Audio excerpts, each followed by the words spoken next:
Hey, it's Coach Justin from Ultimate Baseball Training. Welcome back to another video. And today I want to revisit 4 pitching secrets that I know you've heard before, but these secrets are often overlooked, and I think they're so important to your success on the mound. You always got to keep these 4 things in the back of your mind if you really want to reach your full potential as a pitcher. So I'm excited to share these 4 things with you. If you like these videos, be sure you hit the like button first on this video and subscribe to the channel so you never miss any of our upcoming videos we're coming out with every single week that are designed to get you better. And without further ado, let's jump into these 4 things. The first secret, I know you've heard this one before, pound the strike zone. And as elementary as that sounds, it's so important. I think sometimes pitchers get a little bit too fine and they try to be too cute. And what ends up happening is they end up, really making it harder on themselves because they throw a lot of balls, they get behind hitters.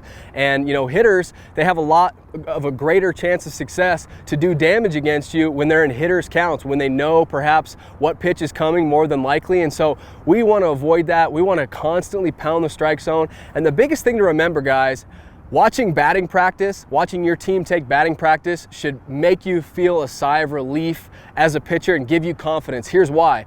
How many hitters with a batting practice BP fastball, a 45-mile-an-hour pitch, belt high, right over the middle of the plate, how many of them roll over to the shortstop, which is an out? How many of them hit pop-ups in the infield? How many hit fly balls that are outs that your outfielder is going to grab? And they're doing that on a 45-mile-an-hour pitch in batting practice. And so if you throw harder than 45 miles an hour, and obviously you're mixing up pitches, you're mixing up locations in a real game, that should give you confidence that, hey, are you going to get beat sometimes? Yes, baseball is a tough game. You're absolutely going to get beat. You're even going to get beat on good pitches that are located perfectly, that you threw to the best of your abilities. You're still going to get beat from time to time. It is what it is. It's the game of baseball, right? It's a tough game. But that being said, man, don't try to get too cute. Don't try to be too fine. You got to go after hitters. You got to consistently pound the strike zone. That's your job as a pitcher, is to throw strikes and get outs. And so just when you find yourself trying to be too cute and it's causing you to fall behind in counts and things like that, just always remember, man,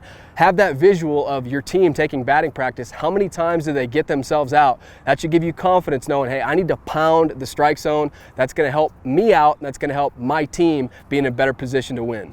The second secret that I know you've heard of before, but unfortunately you'll probably be reminded of as you progress in your career: don't get hurt 0-2, okay? And the reason why this is so frustrating from your perspective, from a pitcher's perspective, as well as from a perspective of your coach or manager, is when you have count leverage, when you've got a guy down 0-2, you are in complete control.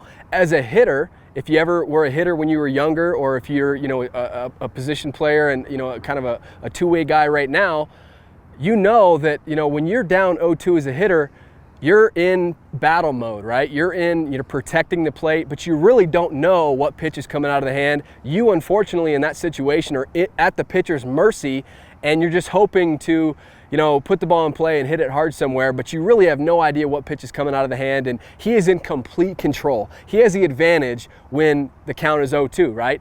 And so the worst thing that you can do 0-2 is throw a crushable pitch, whether it be a hanging breaking ball or a fastball that's belt high right over the middle of the plate, and then you get beat on an 0-2 pitch. And so is it going to happen? Again, yes. Baseball is a very challenging game, and there's going to be times when you do get beat 0-2.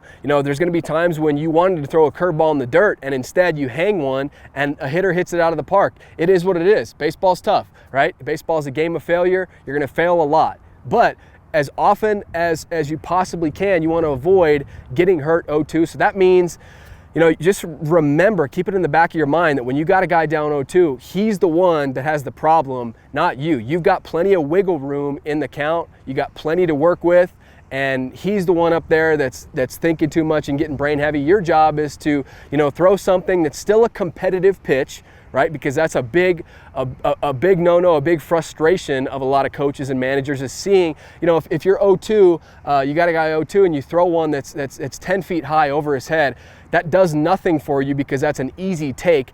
as a hitter. Or if you throw one, you're playing on a 60-foot field, 60 foot 6 inches, and you throw a curveball that only goes 40 feet, right? Obviously that's another easy take from a hitter's perspective, okay? But so you want to throw a competitive pitch, but these are the times when, you don't want to completely waste one, but these are the times when you can get a little bit cuter, a little bit finer, nibble on the corners a little bit more, maybe change eye levels, throw one that's, not 10 feet above his head or anything like that, but still, above his hand, something that if he swings at it, it's tough for him to do damage, but it's close enough to where it looks juicy, that type of thing. But try your best to avoid getting hurt 0-2. That's gonna be so frustrating for you. That's gonna frustrate your team.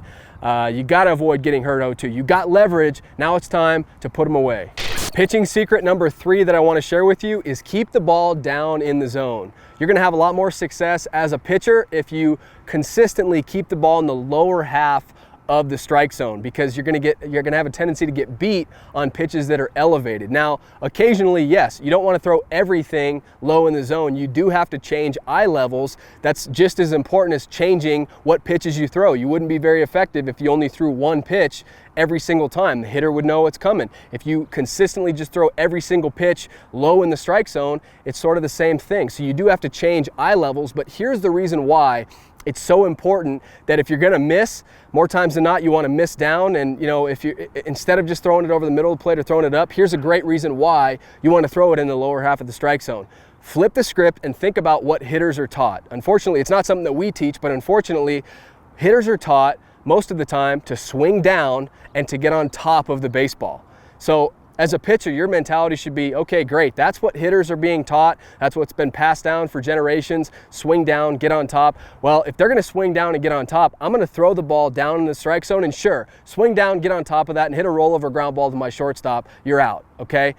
Yes, sometimes when you throw the ball down, are you going to get good hitters who, take you deep? Of course. It goes back to, again, you're not going to be perfect on the mound. It's a challenging, hitting is challenging, and so is pitching. Baseball is a very tough game, and it's littered with failure. So you're not going to be perfect at this, but more times than not, if you keep the ball down in the strike zone and you avoid leaving pitches elevated over the plate, you're going to have more success that way. And I think a big part of it is just that theory of, hitters are being taught over and over and over again, swing down, get on top. So let them do that. If that's their goal, use that against them and make them hit, ground balls, the top part of the ball, top spin ground balls, make them roll over to your shortstop. Those are easy outs, okay? You don't have to strike everybody out. If they're gonna swing and put the ball in play, just make sure that they're swinging down and getting on top. And so keeping the ball down in the zone, I think more times than not, that's really gonna help you out as a pitcher. And last but certainly not least, get ahead early. Get ahead early. Every single pitching coach in the nation is going to teach you this, but it's so important to get ahead early. When you get ahead early, you have immediately taken control of the at-bat. You immediately have leverage, and now you can start mixing in different pitches, and now the hitter is sort of on his heels at that point. When he does not have leverage, when you're the one with leverage and with control, he's on his heels. You're going to have more success as a pitcher that way. And here's another reason why you want to get ahead early and throw a lot of first pitch strikes, okay? Again, something that's taught, and it's not something that we teach, but a lot of times hitters are taught to see a pitch. Either that or, they're not necessarily thinking about seeing pitch, but they're not comfortable maybe, swinging at that first pitch of the at-bat, or they're not comfortable doing that very often. And so more times than not, you're going to get guys who want to see a pitch, or you're going to get guys who just step in the box and they're truly just not ready to hit. They see a pitch, not because they really wanted to, but because they weren't truly ready to hit. They weren't ready to pull the trigger. So again, if that's what they're doing, if you know that most hitters either aren't going to swing because they want to see a pitch, or they're not going to be ready to go, use that to your advantage. Jump out early, throw a first pitch strike, get ahead of them, and then you've got count leverage. You're going to really stack the odds in your favor at that point, okay? Again, don't throw, a first pitch fastball right over the middle of the plate that's crushable. You want to, execute a good pitch, because you will get hitters who do swing at that first pitch and who are ready to jump all over good pitches. So you still need to pitch. It's not just lobbing one over the middle of the plate first pitch, but I'm telling you, you're going to have so much more success and stack the odds in your favor when you get ahead early, when you throw first pitch strikes. Look at all the stats. First pitch strike pitchers are very good pitchers, very effective pitchers. That's the type of pitcher that you want to be. So that's it. I really hope you enjoyed this video. If you did, be sure to hit that like button. Be sure to subscribe to the channel so you never miss any of our upcoming videos we're coming out with. And pitchers, if you like this video, I know you're gonna love the free pitching grips cheat sheet that we created for you. It's 100% free. You can just download it by clicking on the link down below in the description. This cheat sheet is gonna show you exactly how to grip and how to throw all of the pitches that you've always wanted to throw. It's going to provide some helpful pointers to really be able to locate those pitches on command, and it's 100% free. So I know it's going to help you take your pitching to the next level. Click on the link down below, go download that right now. Thanks for watching this video, and I'll see you in the next one.